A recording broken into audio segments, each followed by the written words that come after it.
Currency wars and how to stop them. That's the focus of world leaders meeting at the G20 in the South Korean capital, Seoul. Now, at issue are some countries, notably China, but America too, keeping their currencies artificially low to give them an unfair trade advantage. If the dollar or the Chinese yuan is low, goods of those countries that are exported are cheaper.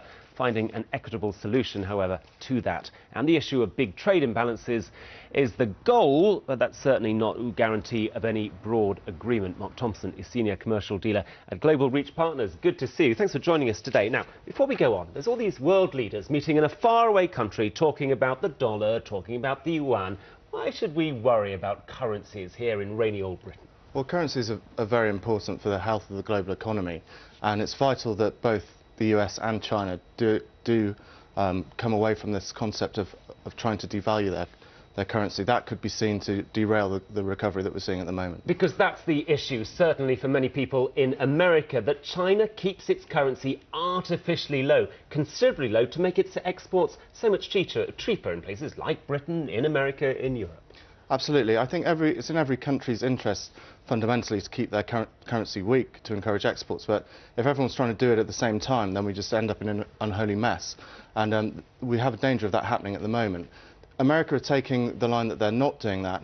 However, that they've had the quantitative easing that we've seen in the last week. And that horrible phrase, quantitative easing, that is essentially printing money to buy bonds, essentially, and other government securities. But that is flooding the market with an awful lot of money. And basically, America doesn't have a great deal of sway telling China, hey, what are you doing? You've got to raise your currency, because that is dampening down the dollar. It's very weak. Absolutely. That's China's argument, and that's how the move by the States has been perceived worldwide.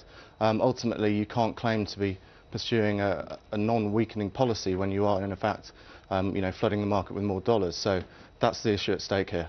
The worry, of course, is protectionism. Just what sort of form could protectionism take, and how might that affect us here in Britain? Well, protectionism essentially is when a country just tries to put through trade policies to protect its own exports and imports and its own growth.